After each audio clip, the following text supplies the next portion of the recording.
Okay, Steve, one of them says about the first fifth prints, if nothing else, it's generous of Dave to pass these leftovers on to Gerhard. That's possible, or Gerhard could possibly be saying, I'm completely out of storage. Shelley and I are completely out of storage room here. Why do you keep sending me this stuff? I don't want this stuff. Don't send me this stuff. But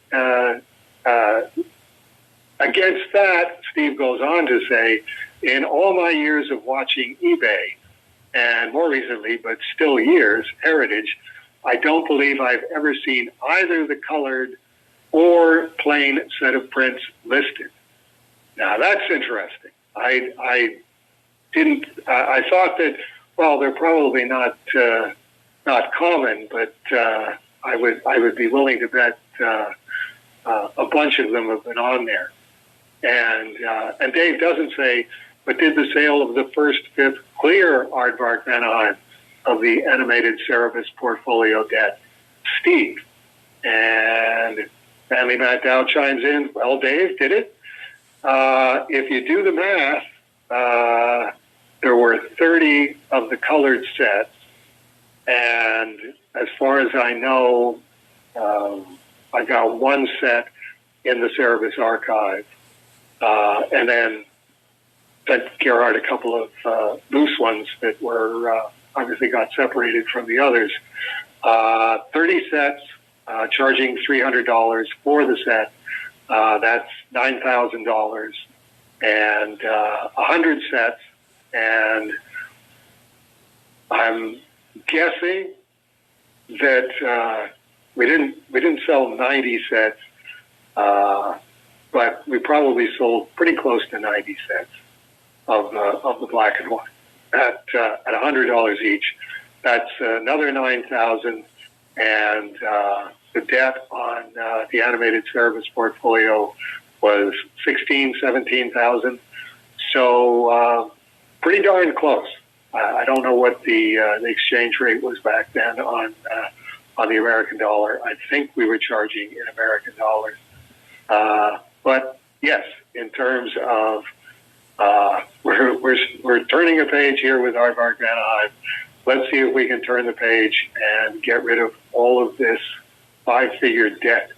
Five-figure debt. My God, I don't think my parents ever had a five-figure debt. I don't know how much their house cost, but I'm willing to bet it was low to middle five figures. That's when you know that you've become a grown-up. It's when you've racked up a debt that your parents can't clear for you. It reminds me of my grandparents sold their house years ago, and my grandpa was starting to have memory problems, and that's one of the reasons they were moving, was that he had a series of micro strokes. They didn't figure this out till later, but he was losing his short-term memory, and so it was, what are we doing? Well, you're moving. Oh, did we sell the house? Yeah. Well, how much did we get? And we told him, and he went, oh, okay. And it was one of those, like, I forget what they paid for the house, but they sold it, 30 years ago for like $80,000 or $90,000, and it was, one of those, they probably paid $2,000 for it when they bought it back in the late 40s. And so he was, right. Oh, okay, and he was all right with moving for a while because it was, well, we got paid. And it's one of those, every time I think about it, just the shocked look on his face when we told him, well, yeah, you made like $85,000, and he just kind of looked at us like, okay, I guess I'm not mad about her selling the house out under me. That's right. That's right. That greases a lot of wheels for Grandpa right there.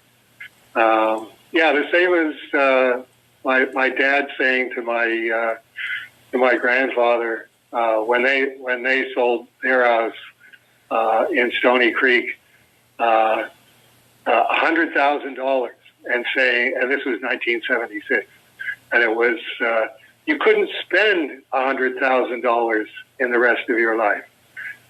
It's like, boy, we're in a whole new time period now. where it's how long is $100,000 expected to last, and can I make it last that long, or am I going to be one of the legion of homeless people out there?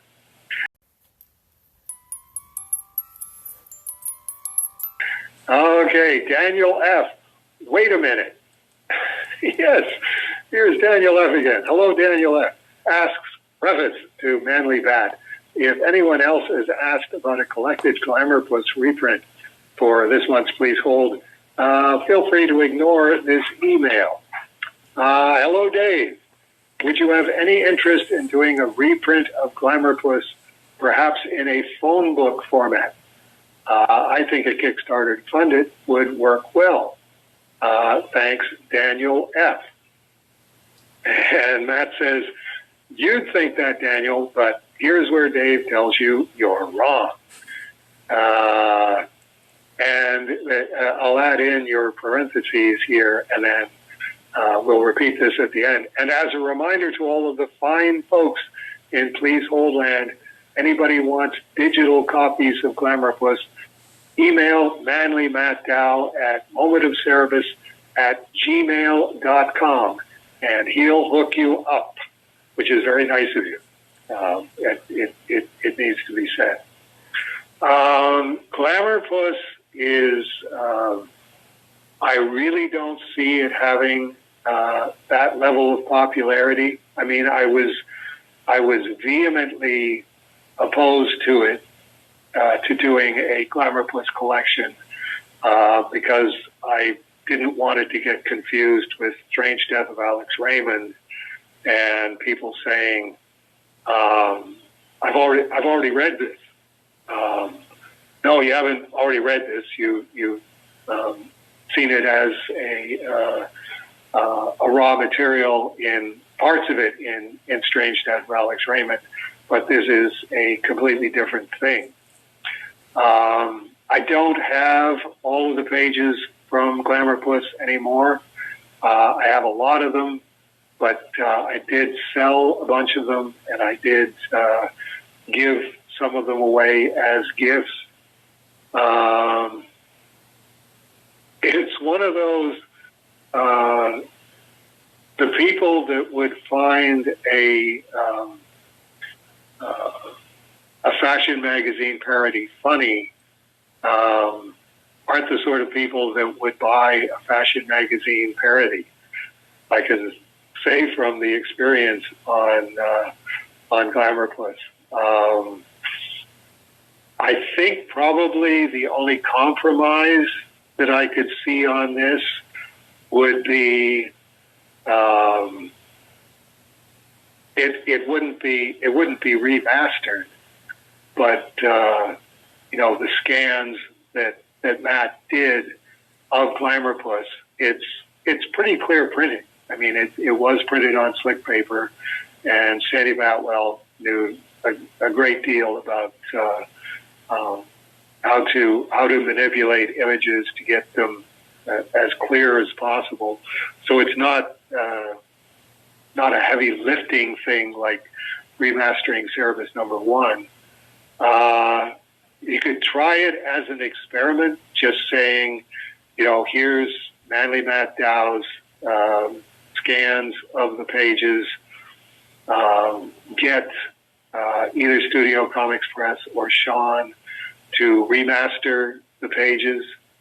Like I say, just a test, to just do like glamourpuss #1 or something like that, and then get it printed out and go, okay, can you live with this? Is this, as someone who's interested in a glamourpuss phone book, is this clear enough and sharp enough that, if this was offered to me, I would buy it. In which case, I would say, as opposed to the Cerebus archive portfolios, where we're talking about being able to sell 100 or 110, maybe a little fewer than 100, and be able to turn a profit on it. that wouldn't be as clear with glamourpuss. So we can test it and see what you think, and then be able to say, putting it over in the albatross category. If anybody wants one of these, it's $100 or $150 or whatever it would be, or the complete glamourpuss. The complete glamourpuss would be between 500 and 600 pages. So it's going to be at least 2.5 times what the albatross is going for. So you're talking, $100 US or $200 US, $250 US. I'm not really sure that it would be that popular, but I'm certainly glad that you're interested. It was glamourpuss was a lot of hard work and a lot of very ungratifying work in terms of the response to it. So I'm glad that it exists. I'm glad that the raw materials exist, and it will be possible to do that somewhere up ahead if it ever becomes a sensible thing to do financially.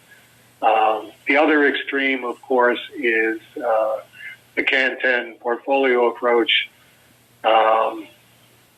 where I would say, okay, here's what's in the Cerebus archive, glamourpuss originals, and putting them all in order, and just say, okay, it's $100 for a Can 10 portfolio, and you get 10 pages.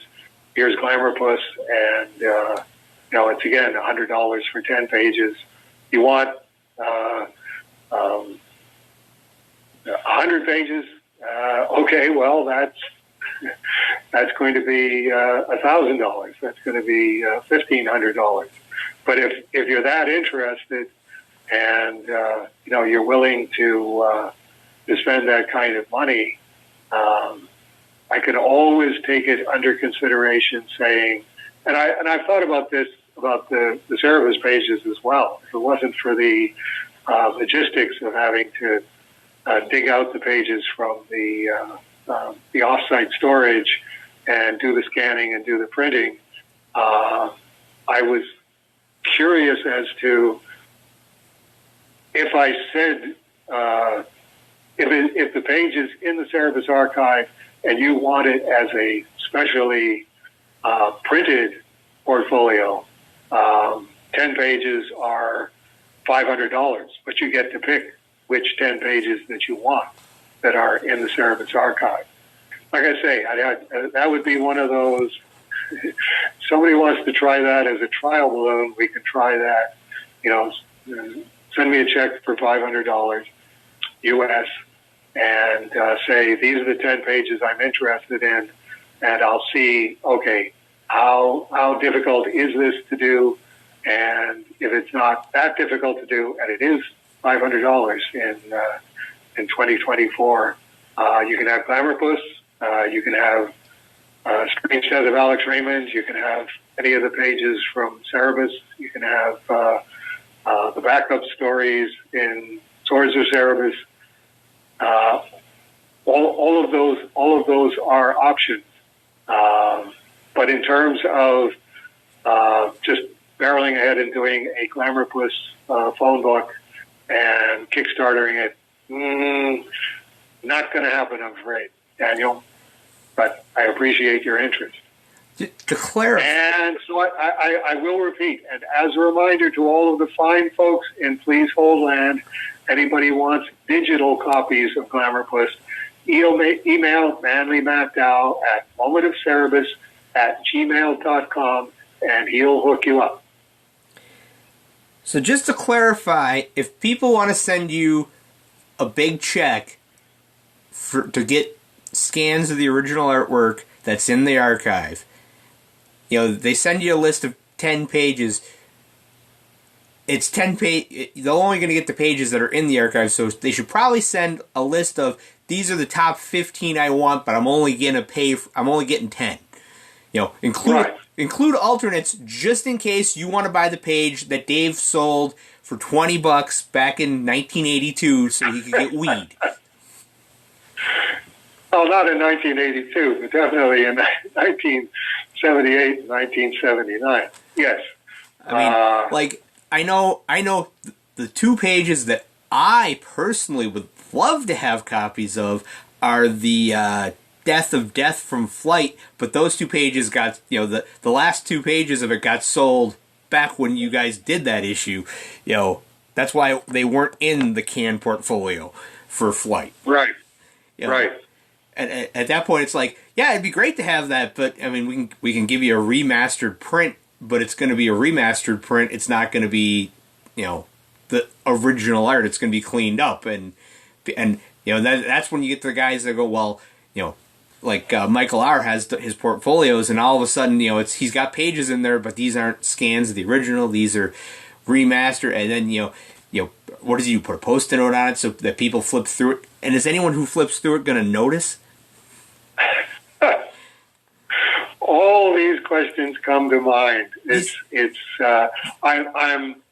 I'm glad that because we do Please Hold for Dave Sim, and I do try to find a way to make these things work, that people are starting to appreciate. There is nothing in this world where you can just snap your fingers and make it happen. Whatever you come up with where you go, hey, I've got a great idea.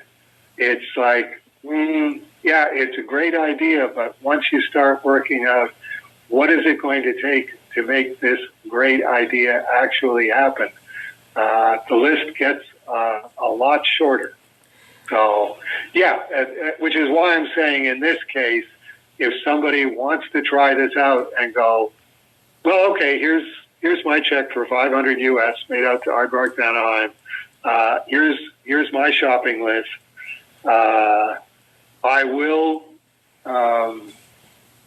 do one that way. The first one that comes in, I will do that way and either go, okay, this was like pulling teeth, but it was like pulling teeth with Novocaine. I can live with this. Then, okay, I'll move on to the next $500 check. Or I go, okay, tried it out, completely unworkable, not going to happen. Here's your $500 check back. Here's your 10 pages where you came in first in the build your own canned portfolio derby. Well, and there's that third possibility that I know is it's the equivalent of Babe Ruth pointing at the moon, smacking the ball, and it hitting the moon. Is you get two checks with two lists that are the exact same pages, so you only had to scan them once. There you go. I mean, the odds of that happening are so astronomical as to be virtually impossible. But I'm thinking maybe Margaret and Jen will email each other. Hey, let's do the same 10 pages and blow Dave's mind. There you go. There you go. For the sake of $1,000, I'm always open to having my mind blown.